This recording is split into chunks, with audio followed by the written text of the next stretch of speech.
senhora Karine Rosilene Holler. E como palestrante, convidamos o engenheiro civil, sócio e consultor na Rama Consultoria Ambiental, senhor Dante Gama Larentes. Para dar início, deixo a palavra com a mediadora. Bom dia a todos, então. Esse é o nosso último painel. Então, essa manhã, né, aqui do seminário foi voltada toda para desafios que nós temos na nossa gestão ambiental, né, nossa gestão municipal. Então, esse nosso último painel, trazendo as áreas inundáveis, também traz de complemento, né, com as áreas de preservação permanente. Nós sabemos que as nossas cidades, os nossos municípios foram ocupados e se desenvolvidos exatamente nessas áreas de inundação, né? Então, agora a gente precisa pensar, como gestores, como técnicos municipais e prefeitos e prefeitas, né, que medidas, projetos nós temos que executar e elaborar nos nossos municípios, né, para estar minimizando esses problemas referente às áreas inundáveis. Então, nós chamamos aqui o senhor Dante Gama Larentes para falar sobre áreas inundáveis e medidas adotadas para minimizar impactos. O Dante ele tem graduação em Engenharia Civil pela Universidade Federal do Rio Grande do Sul, mestrado e doutorado em Recursos Hídricos e Saneamento Ambiental pelo Instituto de Pesquisas Hidráulicas, também da Universidade Federal do Rio Grande do Sul. Atualmente, ele é sócio e consultor da Rama Consultoria Ambiental. Ele tem experiência em projetos de drenagem urbana e proteção de cheias, estudos hidrológicos, hidráulicos, simulação de qualidade de água, elaboração de planos de bacias hidrográficas e projetos nas áreas de engenharia e recursos hídricos. Pode ficar à vontade, Dante. Tá bom, Karine, obrigado. Bom dia a todos. Eu vou tentar algo um pouquinho diferente, falar desse ponto aqui, para ver se eu consigo enxergar todo mundo ao mesmo tempo, aí se você me permite, Karine.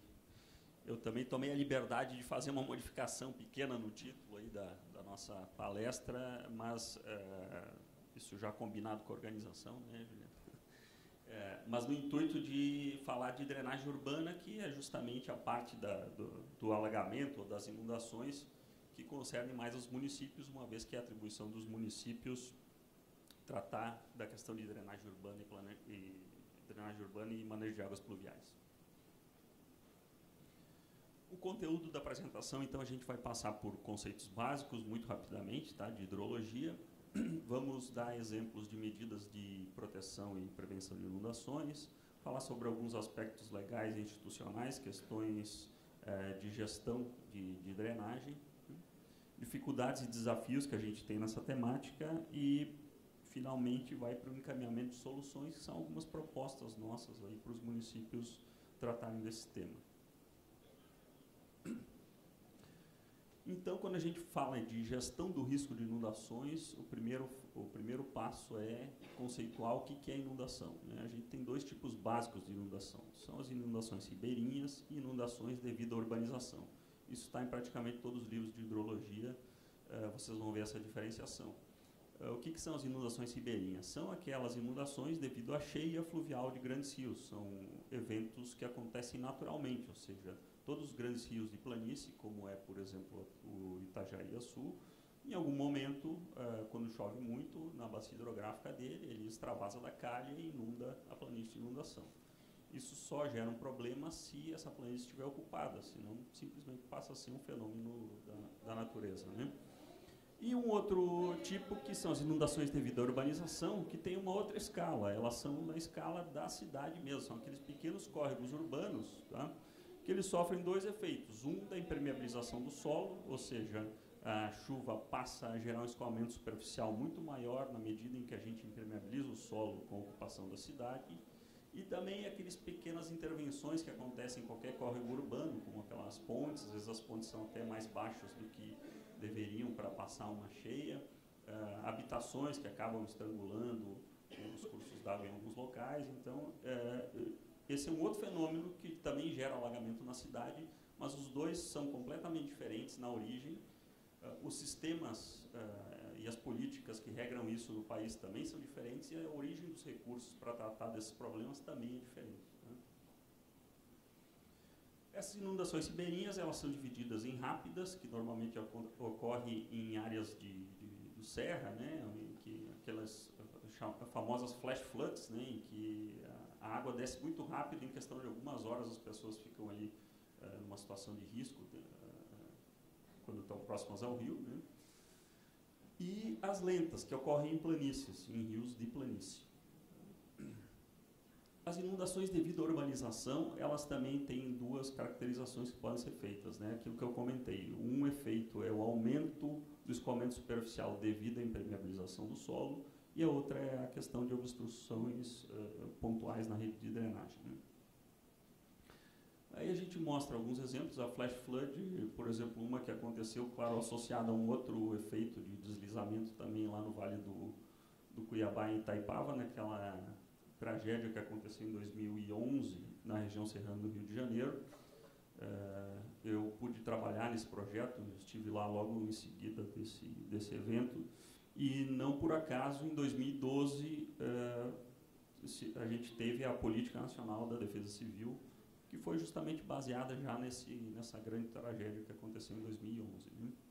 E um exemplo de cheia numa região de planície, que é o Rio Caí, lá próximo de Porto Alegre, né, na cidade de Montenegro. A região metropolitana de Porto Alegre, toda ela é baseada em rios de planície também. Então isso...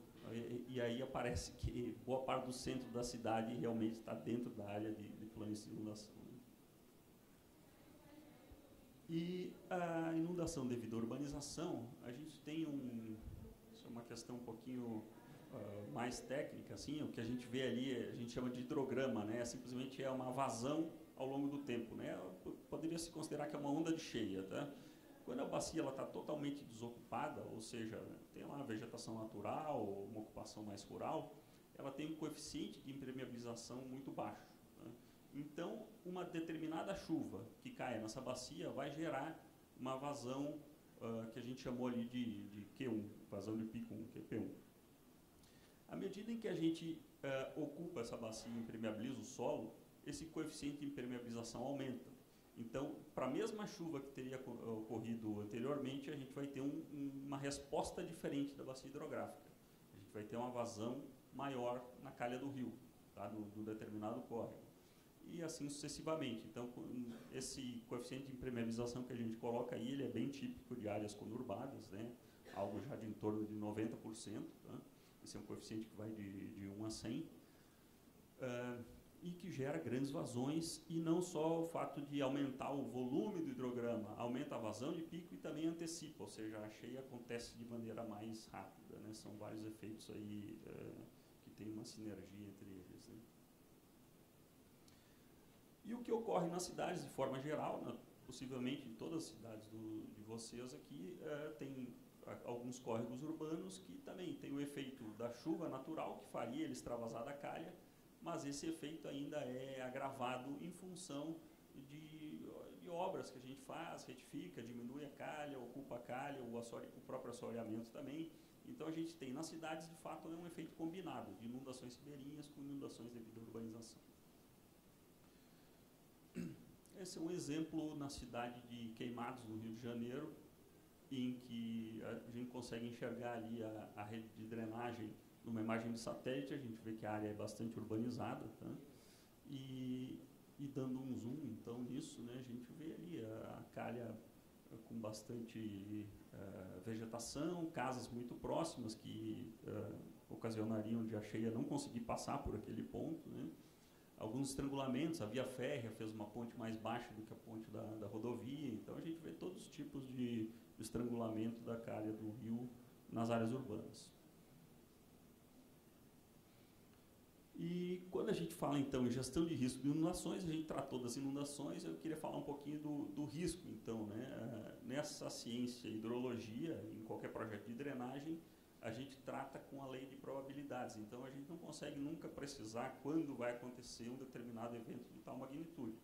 A gente sabe que ele acontece, em média, a cada tantos anos, né? Então, uma cheia de determinada magnitude, vamos supor 100 anos, é uma cheia muito rara, ela acontece a cada 100 anos. Mas não é hoje e daqui a 100 anos, ela acontece, em média, a cada 100 anos. Então, aquelas cheias que vocês puderam observar aqui no Vale do Itajaí, acho que foi 83, 84, se eu não me engano, foram 2 cheias muito raras, que elas não aconteceram espaçadas em 100 anos, elas aconteceram num ano e depois no ano seguinte, isso pode acontecer. Então, por isso que a gente trata disso como probabilidade. Então, uma cheia que tenha, por exemplo, 25 anos de tempo de retorno, quer dizer que ela acontece, em média, a cada 25 anos, mas nada impede que ela ocorra num ano e depois no ano seguinte de novo. Tá? E isso se traduz numa probabilidade de ocorrência num ano qualquer. E essa eu estou falando de tempo de retorno ou tempo de recorrência, porque esse é em qualquer projeto de drenagem alguém vai falar, mas é para que tempo de retorno que foi feito esse projeto? Esse é o parâmetro mais importante que tem, então é interessante que vocês entendam o que é isso. Tá? E as chuvas, elas têm uma relação de intensidade e de duração. Chuvas que têm curta duração, para o mesmo tempo de retorno, quando elas têm uma curta duração, normalmente elas têm uma intensidade grande. Quando elas duram horas ou dias, elas têm uma intensidade pequena. É aquela chuva tipo frontal, que fica chovendo um tempão, mas sempre chovendo um pouquinho, né?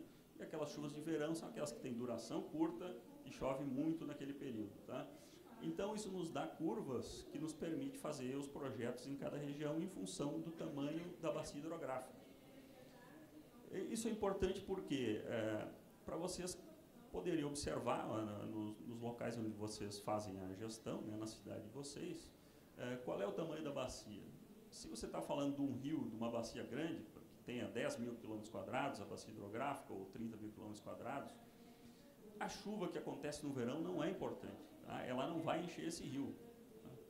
Tá? A chuva de curta duração, ela causa problema específico na área urbana, em pequenos córregos urbanos, na microdrenagem. Tá? E em grandes bacias, o que importa são aquelas chuvas de massas frontais que ficam, por exemplo, um dia ou uma semana chovendo. Né? Isso é uma diferenciação importante para a gente entender por que ocorrem os problemas, né, na nossa cidade. E quais são os tipos de medida que a gente tem, então, para combater esses problemas? Tá? Esse do jargão também da engenharia, a gente chama de medidas estruturais e não estruturais, mas isso nada mais é do que medidas estruturais são obras, são intervenções de fato. Tá? Medidas não estruturais são medidas que a gente chama de melhor convívio com a cheia, ou enfim, medidas de gestão. Tá? Elas servem para mitigar os problemas e não, de fato, para solucionar eles. Né? Algumas medidas que são na microdrenagem, ou seja, em lotes ou loteamentos na microdrenagem, né? Que são medidas estruturais, muito típicas aí, né? de serem utilizadas. Não tanto no Brasil, mas nos Estados Unidos, Canadá e Europa, mas aqui também isso já está sendo empregado em alguma escala. Tá? São pavimentos permeáveis, pequenas bacias de detenção em condomínios, né? Você tem um canteiro, por exemplo, ao longo de uma via, você aproveita para fazer também uma pequena bacia de detenção para diminuir a força da água, ou seja, abater o pico do hidrograma, né? Canteiros que permitem infiltração, trincheiras e valas de infiltração. Né? O que essas medidas ocasionam na drenagem? Então, a gente vê a mesma figura que a gente viu antes, né? Aqueles 3 hidrogramas, né? Com impermeabilização menor, média e maior. Quando a gente faz essa onda de cheia passar por uma bacia de detenção, um dispositivo daqueles que a gente estava mostrando, o que acontece é isso, aquele hidrograma maior, com aquele pico de cheia maior, é abatido novamente e o que sai dele é muito próximo do que a gente tinha no cenário de pré-desenvolvimento. Tá? É isso que se busca em qualquer dimensionamento de drenagem sustentável hoje. Aí são uns exemplos para isso, para se tornar mais prático, né? O que são essas bacias de detenção? Elas podem assumir diversas formas. Tá? Hoje em dia, várias cidades já cobram de novos empreendimentos que se façam bacias de detenção. Muitas vezes o empreendedor fica assustado com isso. É mais uma infraestrutura que eu tenho que fazer, eu já tenho que fazer água, esgoto, a rua, tá? A bacia de detenção ela pode ser feita nas áreas públicas, então nas áreas de doação de empreendimentos ela pode muito bem se encaixar ali, ela não vai ocupar mais do que 1% da área, e ela pode ser muito bem integrada também dentro de qualquer empreendimento. Ela pode ser, por exemplo, uma praça que no momento da chuva não é usada, tá? Obviamente que depois da chuva vai ficar sujo, vai ter que se fazer alguma manutenção. Aquele exemplo mais da esquerda ali é de Porto Alegre, tá? É uma bacia numa área tão ocupada que se fez uma bacia de detenção de concreto. Então, ela é uma quadra poliesportiva em concreto. Então, até a manutenção dela é mais fácil também, né? Em áreas um pouco mais rurais, é muito caro fazer isso em concreto, obviamente, né? Então, se faz em terra mesmo, né? Essas bacias, elas podem ser um simples barramento no rio, que ele enche durante a cheia e depois esvazia devagar depois da cheia, ou bacias que se chamam offline, né? Onde a água sai da calha do rio, vai para a bacia e depois retorna, né? E outras, aquela solução mais tradicional de drenagem, que continua sendo bastante útil. Se boa parte dos municípios que sofrem hoje com inundação tivessem uma retificação, uma melhoria da calha, especificamente na área urbana do município, sempre lembrando que esse tipo de obra ocasiona um efeito ajusante, né, em função do aumento da velocidade.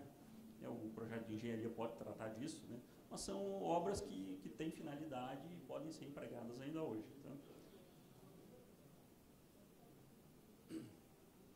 em grandes bacias, por exemplo, no Rio Uruguai, Rio Paraná, enfim, grandes bacias hidrográficas, né? Adianta fazer pequenas bacias de detenção e loteamentos? Não, é em outra escala que a gente está falando, tá? Uma grande massa d'água a gente só consegue controlar com obras de proteção mesmo, tá? Isso se a gente tiver uma situação consolidada de ocupação. A medida estrutural para isso ou é dique ou é aterro, né? Normalmente é dique, são áreas grandes, aterro é caro, então se protege com diques. A maior parte deles já está construído, porque são áreas já consolidadas no passado, como em Porto Alegre, né? No centro de Porto Alegre, em função daquela grande cheia de 1941, aí pela final da década de 60 se construíram os diques de Porto Alegre.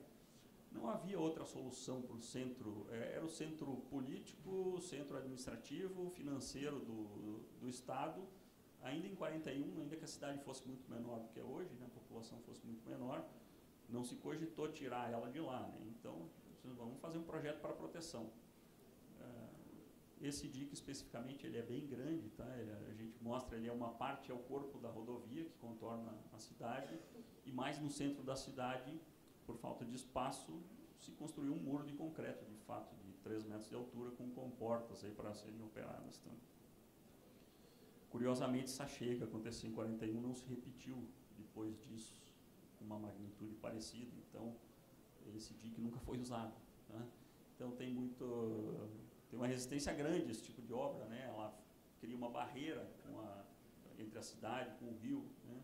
Os arquitetos, em geral, não gostam disso, né? Eles ainda hoje tem grandes movimentos lá para que se tire os diques de Porto Alegre. Pô, se nunca foi usado, para que tem esse dique aí, né? Mas a questão é essa, a gente nunca sabe quando vai vir a grande cheia, a gente só sabe que ela vai vir em algum dia, né? A gente não consegue prever quando.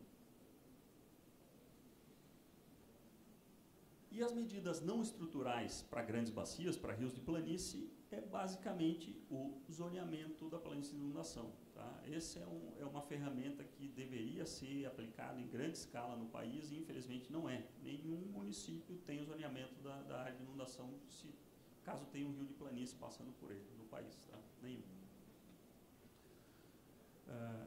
O que é esse zoneamento? É a gente dizer que tem uma área muito restrita da calha do rio, em que o fluxo na cheia tem muita velocidade e pode causar muito impacto, e se ele for bloqueado, ele vai causar um remanso para montante, né?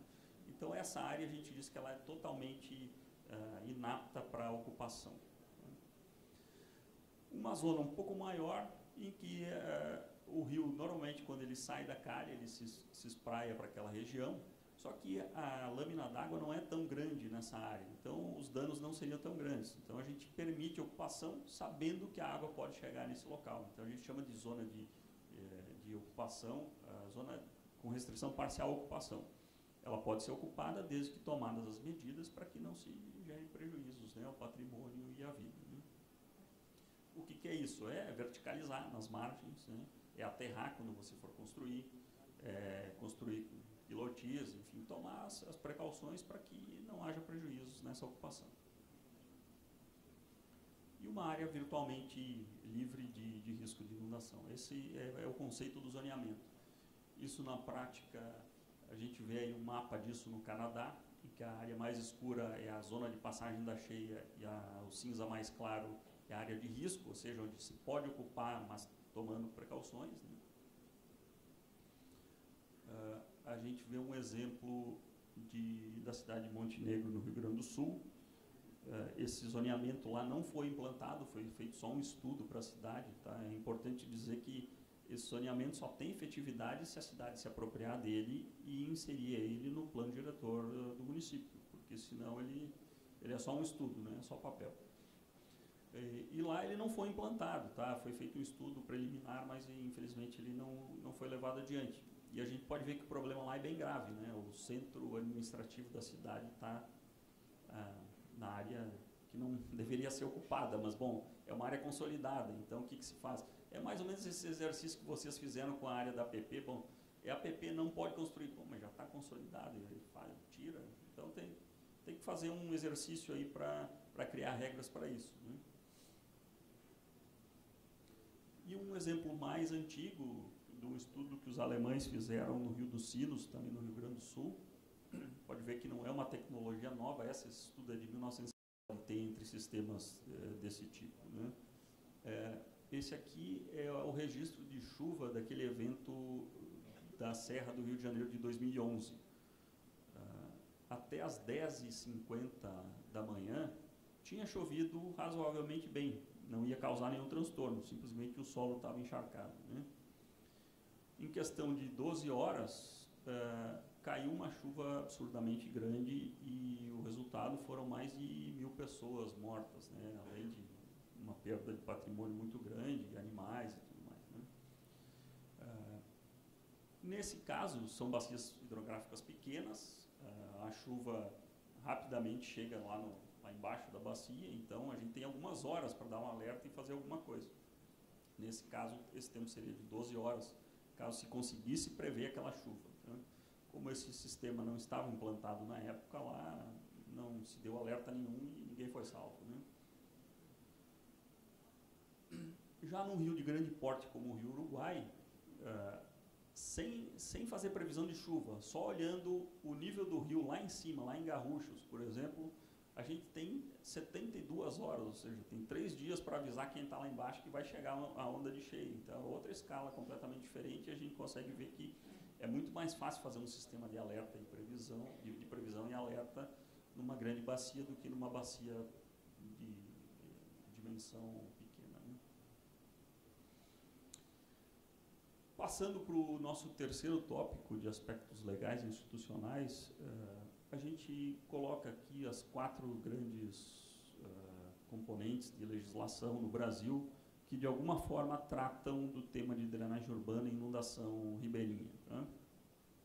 Elas estão muito mais focadas na própria lei, nas leis do ordenamento do território, na lei do parcelamento do uso do solo, no Estatuto da Cidade e nos planos diretores, e na lei de saneamento básico e na lei de defesa civil. Os códigos ambientais e de recursos hídricos, eles são leis afins, mas eles não tratam especificamente de questões de drenagem e inundação. Aqui eu destaco, então, o que é interessante do código da lei de saneamento de 2007, que agora foi toda revista. Tá? Ela inclui um conceito que não existia antes, tá? De manejo de águas urbanas. Antes a gente falava simplesmente em drenagem urbana. Drenagem urbana é o quê? É afastar a água o mais rápido possível, tá? Esse conceito se mostrou inadequado em áreas conurbadas, né, em que a gente chegou àquela conclusão: pô, eu estou afastando a água aqui, eu estou canalizando e fazendo com que ela saia rapidamente da minha área urbana, mas ela está chegando na área urbana abaixo do vizinho, né, e está causando transtornos para ele, né? Então, se criou esse conceito de manejo de águas pluviais urbanas, né? Ou seja, é basicamente bacias de detenção, ou seja, é reter a água da chuva e liberar ela aos poucos para que não cause transtorno a jusante. ela prevê algo que, para mim, é a questão mais importante a ser tratada hoje nos municípios com relação à drenagem urbana, que é a remuneração pela prestação do serviço. Tá? A drenagem urbana não tem receita. Tá? Então, isso hoje tem, no arcabouço legal do país, tem a previsão disso, tá? Não precisa ser discutido isso, já está previsto, e tem, inclusive, critérios dizendo como se faz a cobrança pela drenagem, pela prestação do serviço de drenagem urbana.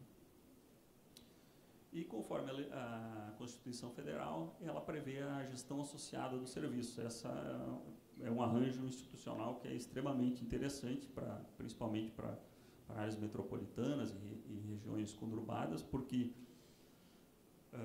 a drenagem ela não respeita os limites políticos, né? Então é muito conveniente que municípios que compartilhem da mesma drenagem se associem de diferentes formas para resolver esses problemas, né? E não tratem isso de forma isolada. Nessa mesma época, em 2006, estava sendo discutido também lá no Ministério das Cidades, quase que para e passo, era a Lei de Saneamento Básico e a Lei de Consórcios Públicos. Então, isso abriu... A Lei de Saneamento tem muito, já traz muita da discussão da Lei de Consórcios Públicos para dentro dela. Essa lei trata da escala urbana, inundações devido à urbanização. Essa lei não trata de inundações ribeirinhas. Tá? E é uma outra legislação que trata disso, que é a da Defesa Civil, que é de 2012, como eu comentei para vocês. Né? E o que ela traz? Ela diz lá o que a União deve fazer, o que os estados devem fazer, e eu destaquei aqui o que ela diz que os municípios devem fazer. Tá? Identificar e mapear as áreas de risco de desastre com apoio da União. Promover a fiscalização das áreas de risco de desastre e vedar novas ocupações nessas áreas. Incluir medidas de drenagem urbana necessárias à prevenção e mitigação de impactos de desastres nos planos diretores. E, verificado o risco, adotar providências com o plano de contingências, obras de segurança, etc. A maioria dos municípios ainda não implantou isso. Né? Isso abre espaço para a atuação de outros entes, como o Ministério Público, comitês de bacia, enfim, à medida que os municípios deixarem isso para um segundo plano, outros vão se apropriar desse tema e às vezes o retorno disso, ou enfim, o desfecho disso para o município não é o melhor. Aí sim a gente está falando da escala da inundação ribeirinha.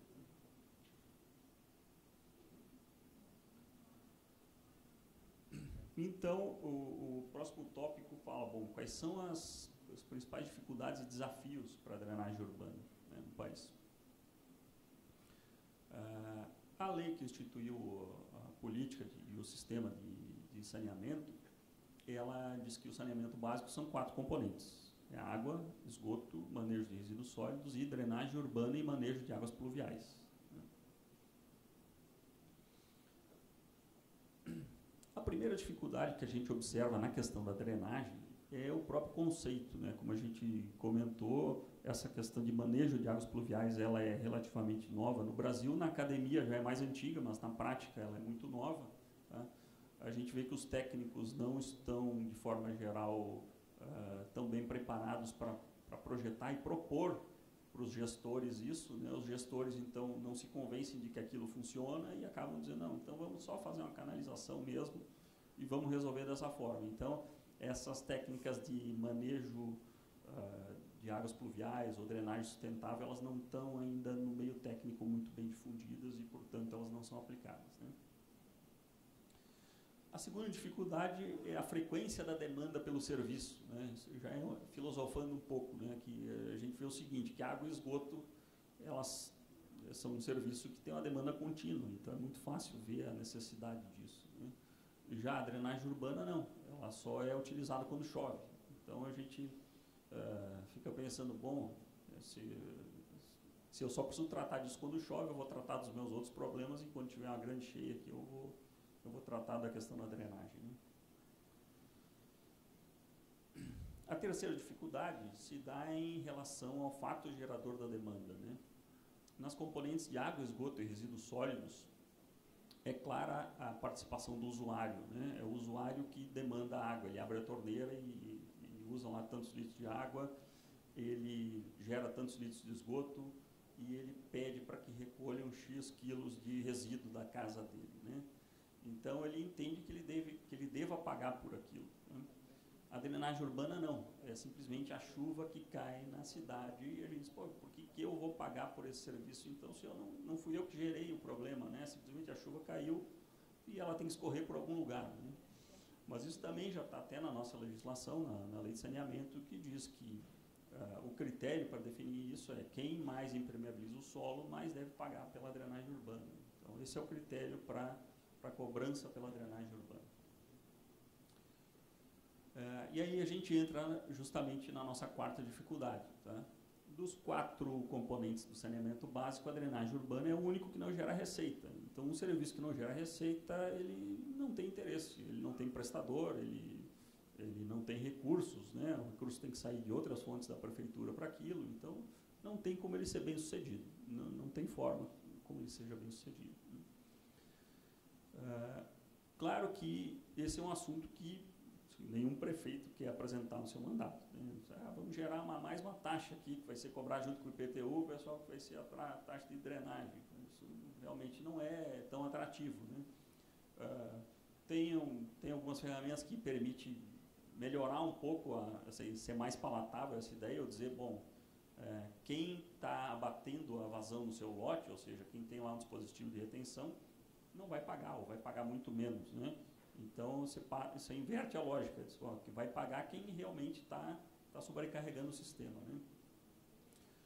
Nós fizemos algumas estimativas em algumas cidades e a experiência dos Estados Unidos, que tem cobrança em centenas de cidades lá, né? Eles têm, acho que mais de 1000 prestadores de drenagem urbana nos Estados Unidos. Nós temos 1 no Brasil. Tinha 2, agora tem 1, que em Porto Alegre foi extinto o DEP. Então, o valor lá é em torno de $4,15 por mês por propriedade, em média, tá? Nós fizemos alguns estudos em cidades brasileiras e também a gente chega num valor mínimo de 1,5 e um valor de $4 por mês por lote, que daria em torno de R$190 por ano, por lote.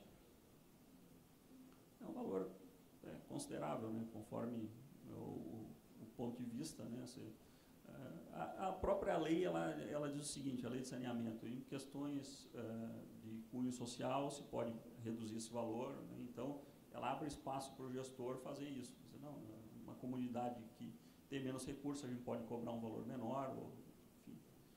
Mas o critério básico é quem mais impermeabiliza, mais paga, tá? Isso é o que diz a lei. E isso tudo somado gera o quê? A fragilidade institucional, ou seja, nenhuma prefeitura tem um departamento bem consolidado de drenagem urbana, né? A maioria das prefeituras tem aquele negócio, um setor que analisa projetos, que está dentro de uma secretaria ou de planejamento ou de obras, alguém que vai lá remendar um bueiro, arrumar alguma coisa na cidade, fazer uma limpeza, que também está dentro de uma outra secretaria, mas não tem um ente específico de drenagem, tá? Algumas prefeituras sequer tem essa estruturação em outras secretarias. Tem uma pessoa lá que sabe, é o cara que sabe tudo do município, lá onde é que passa cada cano e tal. Se dá um problema, liga para eles, pô, aqui está alagando aqui na minha cidade. Aqui. Esse é o panorama brasileiro, tá? do país todo sobre isso. E os desafios, então, né? A introdução de uma taxa de drenagem para cobrir os custos do serviço, tá? Isso a gente já comentou, não tem como prestar um serviço sem ter uma receita para ele. Tratar aspectos de qualidade e quantidade de água pluvial no meio urbano de forma integrada, isso a gente está bem longe ainda, né? A gente não conseguiu resolver os problemas de volume, né? da inundação, quem dirá tratar da qualidade da água da chuva no meio urbano. Assim, é uma pesquisa já bem antiga que mostra que os primeiros 5 minutos de chuva da cidade que geram escoamento superficial, eles têm a mesma concentração de poluentes do esgoto, tá? Os primeiros 5 minutos. Então, basicamente, o que seria a solução para isso? É tirar esses 5 primeiros minutos de escoamento da rede pluvial, reservar ele para tratamento, né? Isso é o que se faz em algumas cidades do Canadá e dos Estados Unidos. A questão do saneamento ambiental, tá? Saindo do saneamento básico e pensando em revitalização de áreas ribeirinhas, que é algo que a gente já foi comentado hoje também. E a gestão integrada de temas de infraestrutura, porque a gente sabe que infraestrutura urbana, os temas estão interrelacionados, né? A mobilidade, a questão da drenagem, outros componentes do saneamento. Isso, de certa forma, o Ministério das Cidades, quando ele financia um projeto de drenagem, ele já dispõe 40% do recurso que foi pleiteado lá pelo município para obras no entorno, né? Vamos supor, você pediu obra para fazer uma bacia de detenção. Você pode fazer, 40% desse contrato você pode usar para fazer a via, a ciclovia em volta, a iluminação, outras obras e amenidades em torno dessa obra de drenagem, né? Então, a ideia de melhorar a infraestrutura é organizar o processo de urbanização, né? Eu entendo que a proteção contra alagamentos e mobilidade urbana são as duas características de infraestrutura que mais impactam no valor do território urbano, né? E quando a gente fala em valor é isso, é ter inversão de capital para aquela cidade. Isso é interessante para qualquer município, tá? E me parece que as duas componentes mais básicas que trazem valor para o território urbano é a mobilidade, seja acesso, seja pavimentação, tá? E a drenagem, uma adequada drenagem, tá? Para numa terceira etapa, então, a gente ter um território urbano consolidado de forma mais organizada. Esse aqui é um resumo, então, de quais são as componentes de planejamento e prestação do serviço que deveriam ser desenvolvidas em cada um dos municípios, tá? Com relação à drenagem urbana e inundação ribeirinha. Então, a gente já está concluindo aqui, está acho que na penúltimo slide. Na questão de planejamento, a gente precisa de um estudo de estruturação do setor de drenagem no município, ou seja, você vê lá o espaço físico, pessoal, fazer um organograma, tá? Estruturar um setor de drenagem, seja dentro de uma secretaria ou um departamento de águas pluviais no município. Uma ação que é independente é criar uma norma de regulação do escoamento superficial em novos empreendimentos. Isso várias cidades já estão fazendo, é algo relativamente simples e não depende de outras ações, tá? Simplesmente se evita que se agrave o problema no futuro em áreas que estão sendo ocupadas agora, né? Os municípios devem elaborar o plano de diretor de drenagem deles, né? E um caderno de encargos que permita a cada empreendedor, ou seja ele público ou privado, seguir regras e normas iguais, né, para desenvolvimento urbano no quesito de drenagem.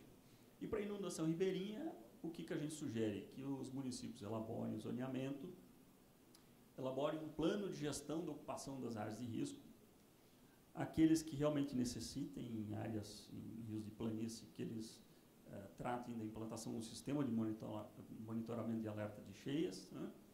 E a elaboração de planos de contingência para inundações, ou seja, para que esse alerta tenha consequência, né? E na prestação do serviço, aqui mais específico de drenagem, a gente até sugere alguns modelos para isso, né? Uma vez que você tem um plano diretor que diga quais obras vão ser feitas na cidade, você pode passar a executá-las, né? Isso pode ser feito na forma de empreitada, né? Você tem o plano geral e aí você consegue segmentar isso em diferentes obras, né? Aprovação e fiscalização de projetos. Então, a equipe da prefeitura vai ter um caderno de encargos para regrar o que eles pedem de cada empreendedor, né? Isso traz algum conforto para o técnico que está lá analisando os projetos, né? E um plano de drenagem para orientar o que vai ser feito. E operação e manutenção do sistema de drenagem, ou seja, o dia a dia da operação do sistema, que pode ser feito na forma de concessão, como já são os outros serviços de saneamento básico, né?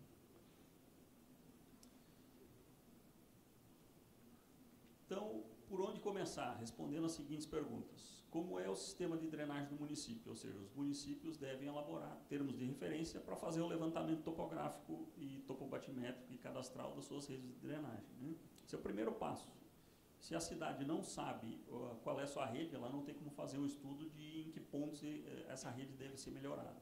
Isso é um cadastro topográfico da rede de drenagem que resolve. Outra coisa, definir quais são os serviços públicos de drenagem que vão ser prestados. Isso é um estudo mais, digamos assim, de gabinete, né? Não de campo, mas que é importante para a cidade entender e dimensionar esforços para aquilo. Quem deve prestar o serviço? É a cidade definir, então, qual é o arranjo institucional para isso, né? Qual é a secretaria, se é um departamento, enfim, é um estudo que ela deve fazer para isso.